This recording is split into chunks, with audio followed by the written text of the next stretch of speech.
3. And we are back here on the Michigan Insider on the Big 1050 WTKA, online at the Big1050.com. Sam Webb, Mr. Ira Weintraub on the other side. And of course, what do we do every Thursday in the 9 o'clock hour? Unless you've been under a rock somewhere, you know we get into the MGoBlog Roundtable, and joining us as they do every single week, the MGoBlog crew, led by the man that started it all at the blog, Brian Cook. Brian, good morning. How are you? I'm well. Seth Fisher, who has been with us since the last segment, is back. Seth, how are you? Why are you yelling at me, Sam? You're yelling at me. Everyone just heard you yelling at me. This is on the radio. They can hear. They can hear you yelling at me. It's like this dude is trying to manufacture some kind of argument or controversy when literally everyone can see you're nuts. Like, you're literally nuts.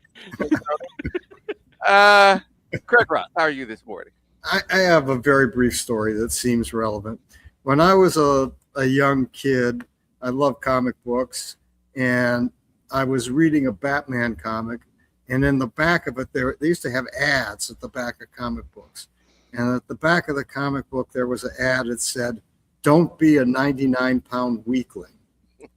And then it told a lot of terrible things that happened to you if you were a 99-pound weakling.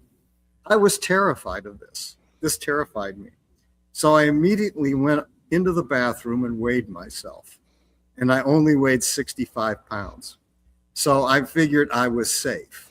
And so the moral of the story is, don't worry about what you are not. Worry about what you can be or what you might be able to be. And I say this to Mick Cronin, stay the same. Because I love Mick Cronin. Mick Cronin is the most amusing man in college basketball. Now, he may not be fun to play for, but I find him to be hilarious. Yeah, it's over there.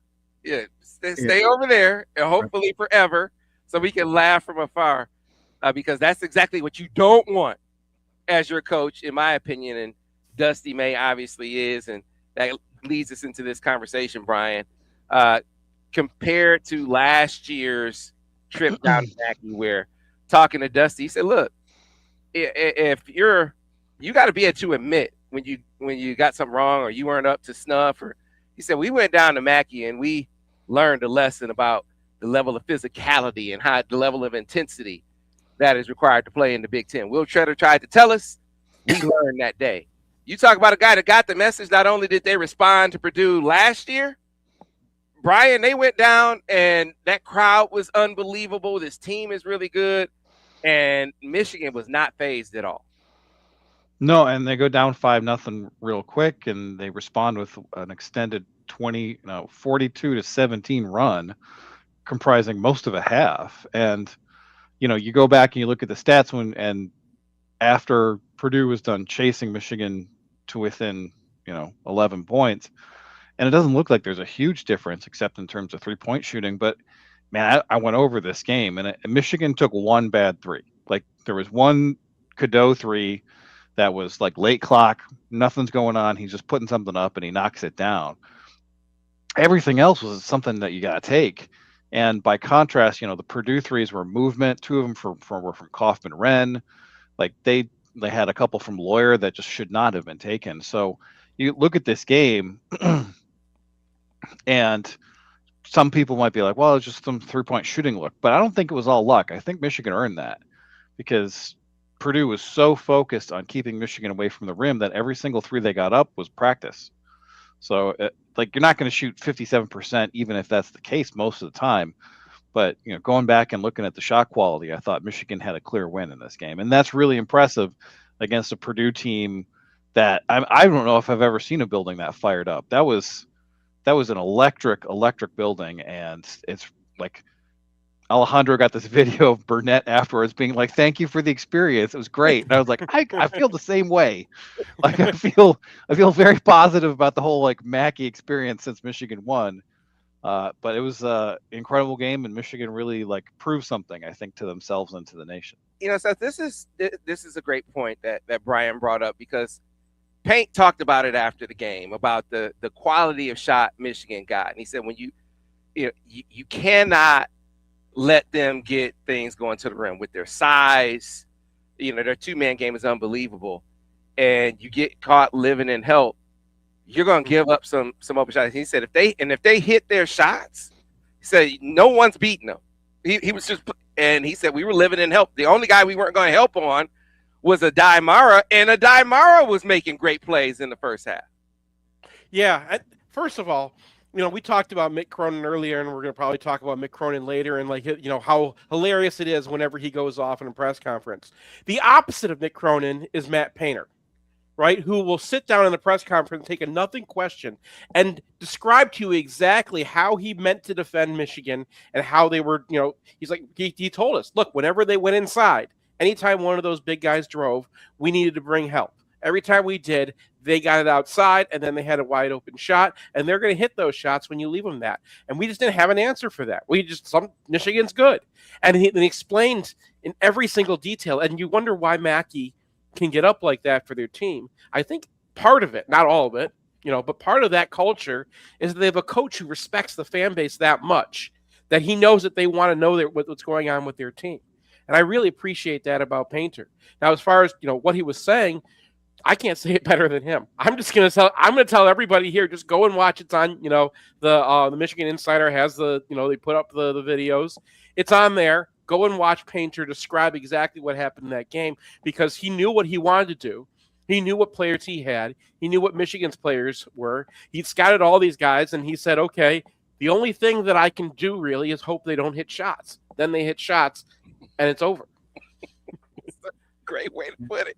And he was very, very matter of fact. He said, look, if they hit open shots or, you're behind in transition, you aren't beating them, Craig. And that's the seems like the revelation to college basketball is the way that Yax is blended in, the way that Adai has emerged, and in particular, you're talking about the way Elliot Cadeau has raised his level of play. And then Dusty mentioned, he said the difference in the game, fellas or ladies and gentlemen, our bench. You got LJ Kason and Trey McKinney coming off the bench and lighting it up. It's just a complete team. I've been for 2 years now saying LJ Kason has incredible potential right from the beginning. And I love his shot mechanics. I love how tough he is. He does make mistakes. He puts his head down sometimes. But a part of that is Dusty's style. I mean, Dusty wants to get the ball down court fast because he thinks he's going to get the best shots before the defense sets up. And so he thinks you get the ball down the court fast. And this is, to give him credit, this is what Judd Heathcote thought too. And you get the ball down the court fast, you get the best shot. Now, how do you defend Michigan? Well, you do what Purdue did, and you beat them when you make threes and Michigan can't shoot it on an individual night from outside. Otherwise, Michigan's going to win because this team has more talent, is deeper than probably anybody else and everybody else. But it's basketball. One-offs happen. Some night the ball rolls in, some nights it doesn't. But right now, incidentally, in Michigan's, I've heard some criticisms of Michigan's half-court play, which I find completely wacky. If you watch the Purdue game, you'll see Michigan does a lot of complicated actions, not on the ball screen, but away from the ball. So they're running a lot of different back screens that are quite complex. And do they always work? No, but none of these things always work. But they did get good shots off of some of these actions. So I'm fairly mystified, in particular in relation to Fred Hoiberg. I keep hearing. By the way, Fred Hoiberg slugged a guy after the game the other night. Oh, he wasn't trying to slug the guy he hit. He was trying to knock a phone out of another guy, so he slugged somebody. There was an Iowa student, because Iowa's rushing the court. There's an Iowa student who puts his phone right up in Hoiberg's face. Yeah. Hoiberg goes to knock the phone out of the guy's hands, and he's so unathletic that he just waxed the guy that he was about to shake hands with. Then he grabbed Fred the guy's arm Hoiberg and said, is- "Explain." He's like, "I was trying to knock that guy's phone out of his hands, And not it's you. probably I'm sorry." true, and I have no beef with Hoiberg and Iowa on this. And Iowa appropriately apologized. Right? Mhm. They did the right thing, and the Big Ten ain't doing nothing. When is Wisconsin's apology coming to Jawan? And I think if you think about it, it ain't ever happening. And if you think about it, you'll know why.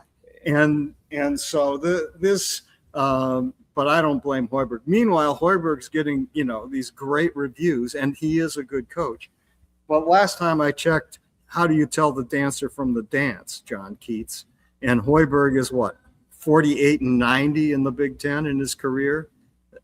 And Dusty is 32-7, taking over a program that had absolutely nothing basically when he came in. He had a couple of solid guys in Cheddar and Namari, but basically he started from ground zero, and he's winning 80% of his games. Yeah, and so here's the thing. So Brian, talk to me about a die specifically, because we focused on this before. Even early in the season, even in preseason, kind of watching him in practice, I was having the reaction like this. He's a better athlete even than I expected. Talking to, I believe it was Akeem. Akeem said before the season, he's a better passer than Danny. I was like, come on, man. Come on, bro. I mean, we just watched Danny be a first-round pick. He was saying then, he said, no, I'm telling you, this guy from a passing big man perspective is on a different level. So we get into the season and we see what Payne is talking about. He said, listen, man, if you help on this guy, he will eviscerate you as a passer. So we decided we are not going to double Adai Mara. And then here he is, I think like 2 or 3 times down the court, he spins one way basket, spins the other way, gets to the foul line, half hook bucket. Where there was a stretch in the first half where he was dominating both ends of the floor. Yeah, and we haven't really seen that very consistently from him. I had been actually complaining on MGoBlog a little bit that his post-ups were a little low upside, because if he didn't get it in deep position on the catch, like what was going to happen is he was going to take a couple dribbles and settle for that hook shot, which is, it's a decent shot, but it's not what you want from a possession. And then in this game, he goes through Clough twice and then through Jacobson once for 2 buckets and 2 fouls, one of which was an and one. And I was like, oh, okay. I honestly wasn't expecting that. I was thinking, I'm pretty sure that, the coaches have been after him for like not being more physical on the post, and to do that against Purdue at Mackey, I mean, that's pretty impressive. It's disappointing that he wasn't really allowed to play in the second half, largely because of a foul that was immaterial and could have been handed to Purdue on the previous possession. And I just felt like that was a really poor piece of officiating, because like he did reach out and touch a guy who was defending the point guard, but didn't really move him. And there was probably an illegal screen on the very previous possession. And I was just like, you can't call that at one end and not at the other. It was very frustrating. And then he doesn't really get to play in the second half. And Michigan goes from clearly better than Purdue to pretty much about the same as Purdue without Morrow, which is great. But like he was hugely impactful in that first half, and a big reason that Michigan led by 16. Yeah, man, I felt the same way. Like if he's on the floor, and I give Trey Kaufman a ton of credit, we've been talking about what an imposing player he is, but I don't think he has that level of success if Adai is able to play extensively in the second half of that game. It's just a different game when he's on the floor, which is why it is. I mean, it's just a crucial piece of the game. Can he stay out of foul trouble? Because when he does, the defensive metrics suggest, and I asked you guys this before the break, when Adai Mara is on the floor, Michigan, in my opinion, is the best defensive team I've seen Michigan have when he's on the floor. Well, yeah, I mean, I would agree with that. You don't get the kind of 2-point defense that Michigan has without Mara on the court for a majority of the time. Yeah, we saw it again in this game. We saw it, in several previous games. It was very obviously in the, period right before the half against UCLA, when you have Mara off the court and you put Cheddar in, all of a sudden Michigan looks like a normal basketball team again. You're like, wait, why is the other team allowed to like shoot at the rim? I didn't know we were allowing them to shoot at the rim, and like that's a superpower, right? Like Craig can go way back on Michigan basketball history to tell you like the 76 team were better. Like Fab Five is probably the earliest that I can remember. And I remember the way they played defense was just, they're out athleticing everybody, right? Like no matter where you went, you're going to run into an athlete who's better than the guy with the ball. This team, they can just defend the rim so well and everyone can switch so well. Like Mara, once you get inside, he doesn't have to leave the floor to put his hand in the way. And then you got, all the way down the bench, Gale and Kason and McKinney have been playing very well on defense. Cadeau is just, going to be right up in your face. Burnett is so good positionally. And then you can have Yaxel and Rez like guard anybody 1 to 5. So it's a very, very difficult defense to crack because it's not like you can find somebody that you have more ability than. And even if you do get by them, unless you're playing 5 out, you're going to have Mara to deal with when you get to the rim. Well, there's no question you guys are right. Mara changes the game. It's an entirely different game when he's on the floor. That Mick Cronin couldn't see that is somewhat mysterious, but everything about Mick Cronin is mysterious. So the Mara is just a completely dynamic. He's a great passer, as you point out. One of the best, probably, 2 big guy passers in Michigan's history. I mean, true center passers, and he's just phenomenal on the defensive end if they let him play. Now, this game was bizarre to me. The second half, the first half was, I thought, a pretty well officiated game. They let stuff go that should go. They didn't get overly involved. Larry Sirotto as an official, I think, is pretty good. And I felt like he controlled it. Then the second half was, whoa, this game's going to be a 40-point blowout. This can't happen. I mean, that's what it felt like to me. And they fouled Rez and Mara out. And right. the one that fouled out Mara wasn't a foul. They put one on Rez where I think TKR actually like used Johnson's head to elevate. Yeah. He hit him. Smith clobbered him in the head with the ball. And that's somehow a foul on Rez. I don't know. It was the second half was bizarre officiating.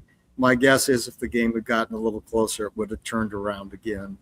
But in any event, it kind of did turn around again a little bit because I think there was at one point Purdue was already in the bonus with like more than 8 minutes left, and Michigan and Purdue only had 2 fouls on them. And I think at that point, Dusty was like, Hey, if you're looking at the scoreboard, look down at the spot where it says how many fouls you've called on them versus us right now. And I think that was after the one where, TKR used Rez's head to elevate himself or something. Or there was another one where Kaufman-Renn like grabbed Gale on the way down. I think it was that moment where he like grabbed him on the way down. They called it on Gale, and Gale's like, what? What am I supposed to do? He just came over the back on a rebound, pulled me down with his arm, and throw me to the floor, and you call a foul on me. What did I possibly do wrong? Yeah. And that happens with Sirotto.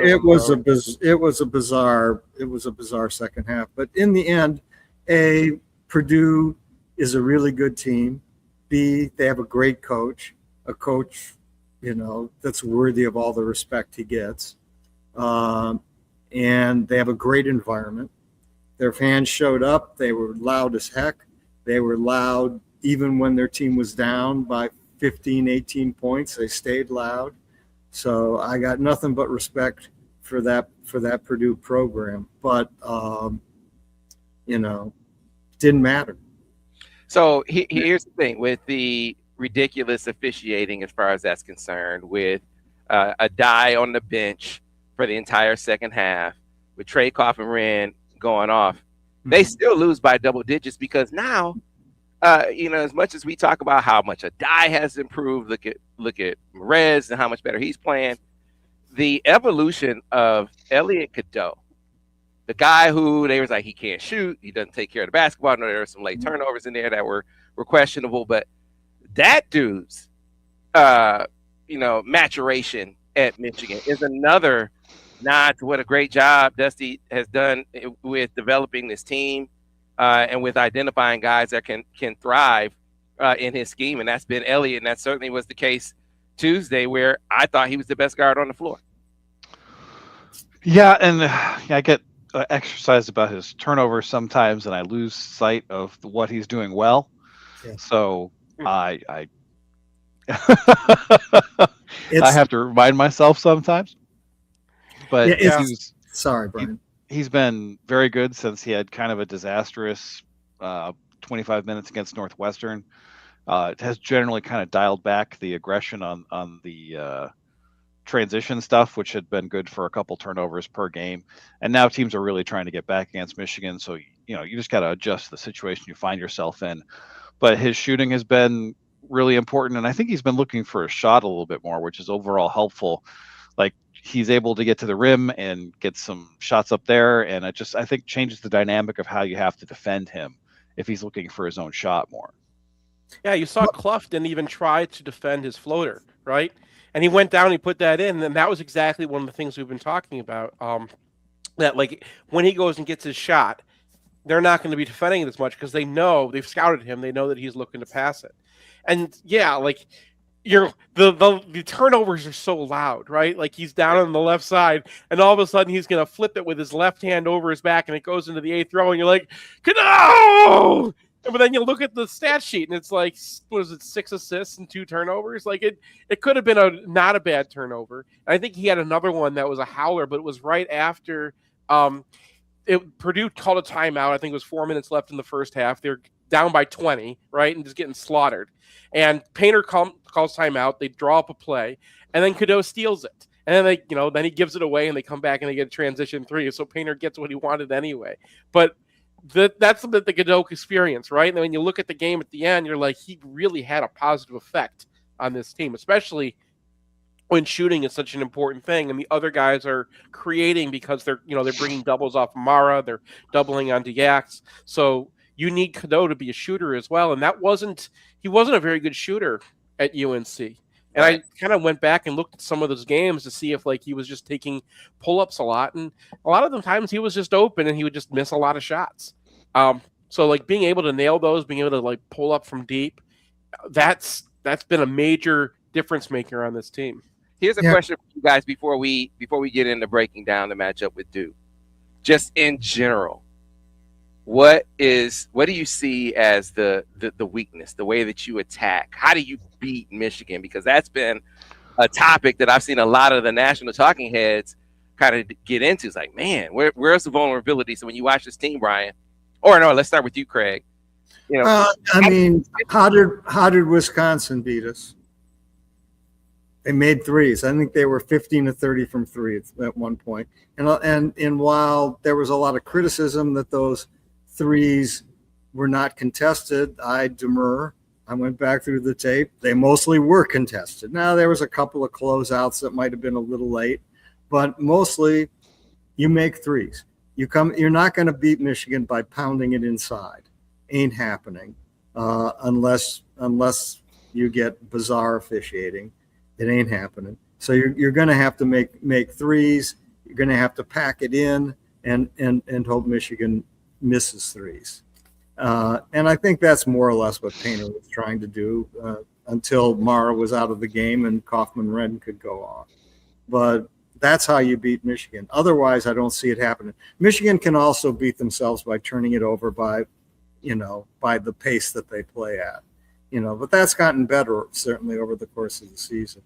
But that's my vision. Yeah, I think it was Jeff Goodman asked this question, Brian, to Yax after the game, and he said, "I don't know. You basically got to go intercepting from 3-point range like Wisconsin. That's the only way you're going to get us. Yeah. We really don't think." And Michigan didn't even play particularly that well offensively themselves that day, and still only lost by 3. Brian.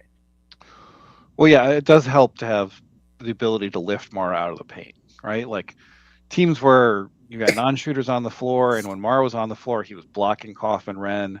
Like, it just helps you so much to be able to, like, put Mara somewhere else on the floor. So I think the thing that jumped out about the Wisconsin game was not just their 3-point shooting, which was excellent, but the fact that they did decently from 2 as well, because when they drove, the guy like wasn't sitting there just waiting for you to get smacked. So I think being 5 out is a very helpful thing for a team to beat Michigan, and there's not really a whole lot of those out there. So I think that's where I would start, is be a 5 out offense, be very good at perimeter defense, because I think Michigan, the best way to beat them, particularly with their defense, is to turn them over and turn steals into transition buckets. So a high pressure defense that is able to play 5 out would be kind of the team I don't want to see in Michigan's side of the bracket in the tournament. But to be clear, I think Michigan would still beat that team. But that's the kind of team that I would be like, I don't feel that great about this. Your thoughts, Seth? Yeah, I mean, Michigan is so good on defense because that you can't get to the rim. You cannot, and when they can't play that way, which is by pulling Mara out. You look at the you look at the Wisconsin game or the Nebraska game, they did the same thing, right? They ran guys around the perimeter. But if you're going to play small, if you're going to play 5 out, you have to be able to deal with your size. So it's not like one thing, right, that you can do. Now, that's the beginning, right? Pull Mara out of the post. But if you do that, you have to be able to win on the inside and not just get absolutely dominated with Michigan's size. And very few teams can play 5 out and not actually, and not get destroyed. This is the NBA now too, right? Where it's just a size thing, and who can fight it out inside, because everybody can shoot. Well, that's what they did. Mara, and if Mara gets pulled out of the paint, then you can score from 2. Otherwise, you can't score from 2, and you cannot beat anybody if you can't score from 2. Unless you're going to have this crazy night where you hit 30 of your 53s, right? And that can happen to literally anybody. But you can't even get 3s up. They're so big on the perimeter, right? Yaxel's just going to get a hand up, and you can't get it up. Braden Smith wanted to shoot a bunch of times. You saw him coming off a screen thinking that he was going to get a shot, and it wasn't there for him. The only times it was there for him was when they could, they were pushing off on their screens and they could create some space for him. So it's got to be multiple things. It could be crazy officiating. It could be Mara just not banging away down low. It could be, foul trouble. It's got to be something else in addition to pulling them out, because you're still just going to get, destroyed inside by Michigan's size. Well, Illinois is the team that has the pieces that can give Michigan the most problems, in my opinion, because they have 7-footers who can step out and shoot the 3 and shoot it very well. And they're a big team that shoots from outside, and this Wagler guy is the deal. So that's the team that I would say can give Michigan the most problems. Well, they have a challenge coming up on Saturday, which we will talk about on the other side. I think Cameron Boozer is the most talented front court player in the country. He can shoot it. He can put it on the deck. He plays with his back to the basket. He's a high IQ guy. And so what is that matchup going to do to Michigan's front court? And conversely, what are they going to do to him on the other end? This is one of the parts of the conversation that we'll get into on the other side here on the Michigan Insider MGoBlog Roundtable on the Big 1050 WTK, online, thebig1050.com. Clear on the radio. Yes, we are. We're doing the I was obviously out the last couple of weeks, but we are going to do a Basketball Insider with Tim McCormick tomorrow, a live one at 8 a.m., and obviously we'll have it on replay too. So tune in. Have any of you guys seen Duke play? I mean, I watched them play Michigan State. In State, although that game was a wrestling match, and it wasn't anything that I would recognize as basketball. But to their credit, Duke came through that and won by, I think, 6 points, 66-60, something like that. But that's really the only time I've watched them. I pretty much watch Big Ten basketball. I even watch crappy Big Ten basketball before I go watch, stuff around from the rest of the country, unless it's a team where. Yeah, I had to get Boozer. Yeah, I did. I watched that whole Michigan State game. They actually got Boozer in foul trouble, but they couldn't press that advantage because they're big, they're comfy. So yeah, and I think one of the big keys is, can Michigan make him play defense? Can they? Boozer played. Yeah, he's a remarkably good player. I mean, he's probably the first pick in the draft, I assume.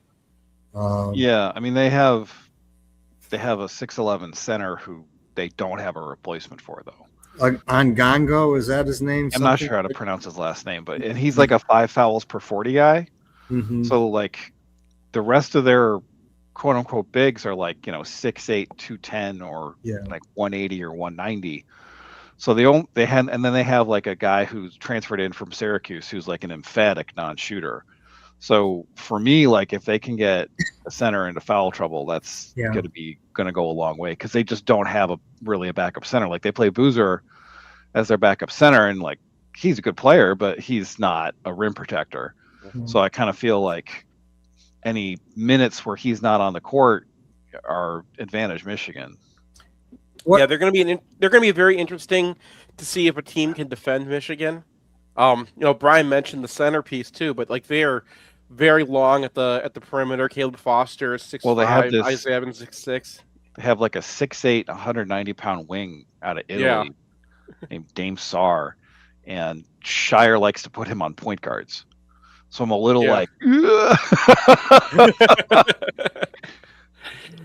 yeah, and you mentioned Malik Brown too, the Syracuse transfer. Like he's a switchable, defender is what he is, right?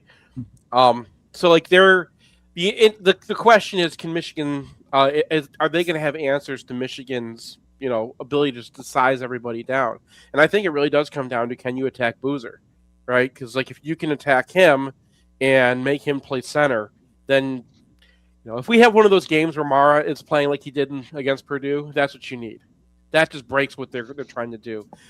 They're very good at defending the perimeter, and I think that Michigan ultimately got good shots against Purdue.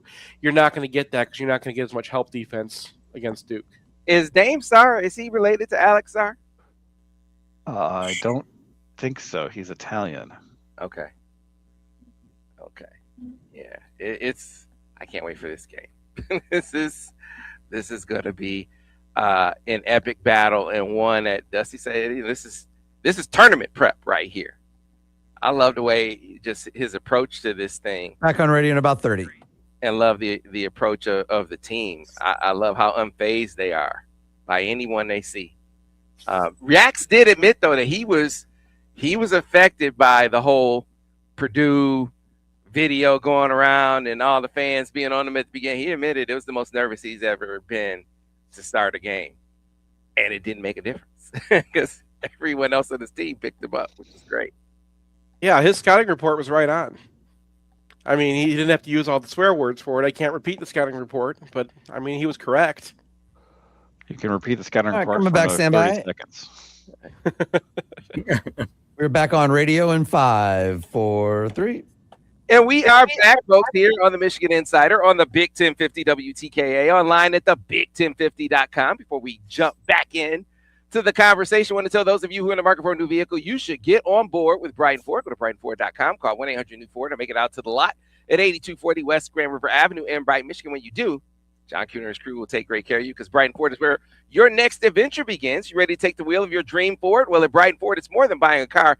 It's a true experience. And now through February 28th, qualified lessees can lease a 2025 Ford Escape ST line for as low as $237 a month with only $3,500 down, plus first payment, taxes, doc fee, title license, and state fees due at signing. Security deposit waive, 7,500 miles per year, 36 months. Call 1-800-NEW-FORD or see dealer for full details. Make your next move easy with Brighton Ford. No hassle, no stress. One of their expert techs can roll right up to your home or office for routine maintenance on site and on your schedule.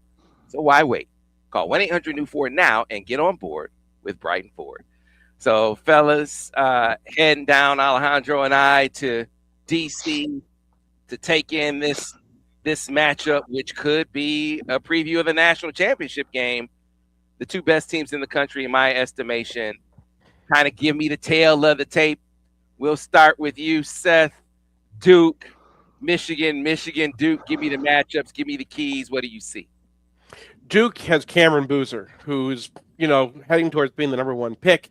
He can drive. He can fantastic, best finisher in college basketball easily.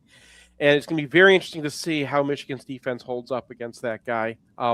Whether they can still switch on him or whatnot. And then they have very underrated perimeter defense. Like they have Caleb Foster. Brian in the break was talking about this Italian Dame Sarr that they like to put on point guards. He's 6'8", 190. It can only Isaiah be so Evans underrated. They have the second best defense in the country. I don't think anybody. Oh, well, not underrated by the stats merchants. I'm saying when you talk about Duke, why is Duke so hard to beat? Their defense is very they shut you down in man. Well, that's a very difficult thing to get around. They're huge everywhere, right? Because they get the pick of whatever high school recruits they want. So they're second in effective height behind Illinois. So this will be an interesting kind of preview of how Michigan does against Illinois type size. And that's mostly a concern in the backcourt. We mentioned in the break that they have a 190-pound, 6'8" freshman named Dame Sarr, who Shire likes to put on the point guard. So, Cadeau has been playing pretty well, but has been turnover prone. So, I think secondary playmaking is going to be important. And I think Michigan has a pretty good advantage here in that they already have Cameron Boozer on the team. His name's Axel Lendenborg. And Boozer is like a souped-up version of Lendenborg. 30% usage, does a little bit more with the ball in his hands in terms of assists, and has to play through a lot more double teams than Yaxel does because of his teammates. But they'll know kind of like what's going on with how to defend a guy like that, and Yaxel can probably match up with Boozer and I'm not going to say shut him down, but contain him, force him into fewer shots, and maybe hold his efficiency down. And then I'm not saying that the rest of the team is bad necessarily, but there's going to be a drop off from Boozer to anybody else who gets on the court. And for them, Patrick Nongba, their center, 6'11", 250, but he's a guy who is averaging 5 fouls per 40. So he's a guy who can get in foul trouble, and when he does get in foul trouble, Duke does not really have a replacement for him. They have, a 6'9" guy who's 225, who's transferred in from Syracuse, who's a good finisher on the basket, but not a guy who's going to generate his own shots at all, and not a guy who's anywhere near the rim protector that Nongba is. So it feels like foul trouble is going to be a major determinant, because if Michigan can get Nongba in foul trouble and then Mara is able to match up against Boozer, alter his shots, stay on the court, I feel pretty good about that. If Mara gets in foul trouble like he did against Purdue, I feel obviously less good, especially given the fact that he was not doubled against the Boilermakers and made them pay pretty significantly. So I feel like foul trouble is going to be a big part of the game. And then just what happens when Michigan goes up against the incredible length of Duke. Because Duke has guys that's like, oh, he's 6'5", or he's 6'8", but functionally these are like NBA prototypes. So their 6'5" guys have the crazy wingspan that makes them seem like they're 6'7", etc. So it's going to be a test for Michigan's turnover avoidance for sure. And so, Craig, it's interesting. I know you watched the Michigan State Duke game, right? And one of the most interesting aspects of that was they were able to get Boozer in foul trouble, and he played a good portion of the second half of that game with 3-4 fouls. I can't remember, but I know it was noteworthy to me. Man, they cannot get this guy off the court. They can't get his, get hit that extra foul. That Michigan, on the other hand, can attack him with multiple people, and I think that's one of the biggest keys in this contest. If you can get him off the floor, it's so much different. Michigan put 6 players in double figures against Purdue. They can beat you multiple ways. If Cam Boozer gets in foul trouble, I think it's canceled Christmas for them. Well, I think if Cam Boozer is in foul trouble in this game, Michigan's chances are obviously quite good. But, I saw the Michigan State game, and what impressed me about Duke was Michigan State got them completely out of their preferences. That game was not what I consider a basketball game. It was a land war, and it wasn't what Duke wants to play. Yet they said, okay, we're in this game. It's a land war. and we'll make make the best we can of it. And they did, and it was a close game, but they won, and that impressed me very much. I've been very impressed with Shire. I think he knows what he's doing, and in that one game, at least, I was super impressed with Duke. I mean, in a game at Breslin that was not really basketball. So, yeah, I mean, I think they're looking around the country from the teams I've seen. They're one of the two teams that give me most concern, Duke and Illinois. Those are the teams. Duke will break down a little bit. They do give up some shots at the rim. I think you got to run a lot of action against these guys. I kind of want. They're kind of a team I'd rather play in the tournament than like on a neutral court between like after Purdue, before Illinois, like and Iowa. Like it's a because they're a team. If you really plan for them, I think that's how you get at them. I think that's how Texas Tech got at them. They don't want to. They want to dictate the matchups, and usually they can. Like Brian mentioned, they have all these NBA length guys on the perimeter, and it's very hard to get any passing lanes. It's very hard to get anything going against them. When you can get to the rim, that's where you can start breaking them down. As you know, we mentioned Nongba. You can mention using Boozer as a center, but they'll just also they're freshmen. They're young guys, and they have miscommunications all the time. And that's been a kind of when you look at the Duke boards, and I've been kind of trying to use them to understand this team. That's their major complaint, is that they have all these guys, they have all these roles. If they're doing less than, if they're asked to do more than they can, they start breaking down, and that's where you can get them. So I don't know if Dusty has a lot planned for this, but I think that's a really good way to attack them. Yeah, interesting question from one of our YouTube viewers, H. Carter 3. He says, Bill Raftery, who is a national treasure, had recent comparisons. Want to get your thoughts on Trey McKinney as a young Dumars and Yax as Pippen-like. He's one of the few older guys who doesn't seem like a dinosaur. I actually think these are pretty good comparisons, fellas. I'm curious what you think. Well, I definitely agree with the Yax Pippen comparison. I mean, very, very similar games. Yax is a little bigger, but otherwise, I could see those. I can see that comparison very much. Dumars, not terrible. I'd have to think about that one for a bit. I think offensively, I can see it. We got to see what Trey winds up being defensively, because Joe D was such a great defender, and just don't have enough of a feel for Trey defensively yet as an individual defender. But boy, I mean, his ice water, ice cold three, he's playing like a veteran. I think one of the guys said he's playing like he's a 35-year-old. I can't remember which coach or player said that, but that's been my impression of Trey thus far this season. And it's been one of the most valuable aspects of this team when you talk about their depth, that they can come off the bench with a shooter like that. He's been phenomenal. He did take a pull up too that I was like, wait a minute. When did we allow that one to happen? And then I remembered we were totally okay with it when he made it. I think he shorted against Purdue. It was like during that comeback swing, it got a little annoying. But it was odd that's the only time I can remember him taking a shot that I didn't want him to take. And that's kind of, sometimes it's just feel with these guys. Now, Joe Dumars, if I'm going to compare anybody to that guy, he had the greatest chest in the history of the NBA, right? You come at him and it would just, you bounce off and go backwards. And McKinney, he's big, right? He's got those shoulders for a freshman. I think he's an older freshman, but he's still he's got that size for his to defend and to bully guys around a little bit. So I see that comparison. I just think McKinney is so mature for what he is, and that goes for a lot of these guys. Yaxel, we talk about him being a 6-year guy, but Rez, people forget he's a young sophomore, right? But he looks like such a mature player. And McKinney is just so mature for his age. And I think that's one of the secrets of this team, is that the young guys play like old guys. Rez needs to work on his penitentiary face.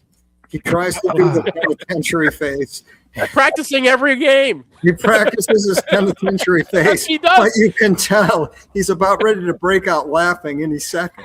It never quite works for me. You know, it's interesting to see the evolution because you know they're Yaks as a playmaker, as a guy who brings the ball up, initiates the offense, as a guy who can attack in the half court. I mean that kick out to was it to Elliott where he made the quick kick out to him in the for the elbow three. Mm-hmm. Like, man, the playmaking from Yaks and the shooting, at least of late, he hasn't shown it all season. To get back to Brian's comparison of it as a souped up Cam Boozer souped up Yaks. You know, Cam Boozer is 39% 3-point shooter. Yaks is showing flashes of being able to shoot threes, and lately he's been able to knock them down. But his playmaking ability that he has shown here is another thing that's elevating his NBA profile, and why I like the Pippen comparison. Well, Boozer also gets the line a lot too. That's not really Yax's game so much. Well, that's a Duke thing. If you look at the stats, I think Duke is number 1 in the country defensively on keeping opponents off the line. And they're not number 1 at getting to the line, but they're in the top 20, I believe. Yeah, the free throws. The stat that I watch on that, there's no good stats for refereeing. The stat I watch for like whether you can draw fouls is percent of shots at rim versus field goal or field free throws for field goals, because that will tell you when basically they're supposed to scale together, right? So if those get out of whack, and Duke and Michigan State are very close at the top, Purdue is actually the number 1 in the country in that stat. But that also tells you guys get called fouls when they draw fouls when they're shooting twos. Ohio State's good at that too. But drawing fouls versus refereeing, it's very hard to separate those two. They're the same effect. Yeah, Brian, you talked about Duke. If they get in foul trouble, you know, their depth is questionable. Michigan's isn't, and wanted to kind of close with getting your take on one of the videos that's making the rounds on TMI. You know, CBS feeds his videos, and one of them is of John Rothstein talking about LJ Kason. He said, "Listen, hands down the best backup point guard in the country, and he keeps saying that if you put Michigan's 4 bench guys, one of their bigs, that's a top half of the Big Ten NCAA tournament team." I'm curious what you think of both takes.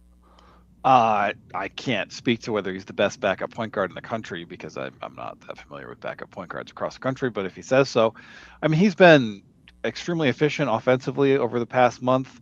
He's shooting well. He's creating for other guys. He had 2 assists in this game, but you know, he could have had significantly more. But Merez missed a couple bunnies, and then there were a couple incidents that we're calling Breslin assists that aren't really assists, but set up a shot for an opponent. I mean, a teammate where, you know, he has to take a dribble and then, you know, make it kind of himself, but he was put in an advantageous situation by what Kason was able to do. He finishes through contact.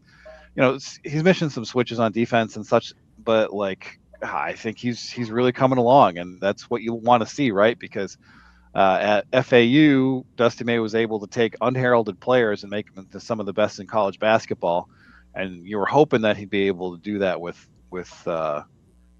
at Michigan, and I think Kason is the first example of him being able to do that. Yeah, LJ, to me, was the key of them not going from just, hey, contender for the national championship to being favor for the national championship. If he emerged as a legit backup to Elliot Cadeau, and there's no drop off. Paint said you go to their bench, there's no drop off, man. Like, what do you do? What do you do with that? That's one of the most exciting things when you hear a coach of that regard talk about Michigan that way. Bless you, Brian. It's like, hey, man, that's next level stuff. That's a helpless feeling for the opposition when Michigan is clicking like that, and I hope they do that on Saturday. Let's end with your pick in the game. Starting with you, Brian. Michigan, Duke, who wins?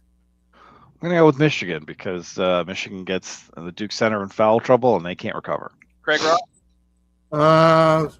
78-76 Michigan. All right, and Seth Fisher. 76-74 Michigan. We only do what Ken Palm says around here. Is that what Ken Palm says? Okay. Well, we'll talk all about it on the roundtable next week. Looking forward to it, fellas. Great job as always. To the rest of you, we'll see you tomorrow We got Basketball Insider with Tim McCormick, 8 a.m. So be sure to tune in for that as well. See you tomorrow here on the Michigan Insider on the Big 1050 WTK online at thebig1050.com.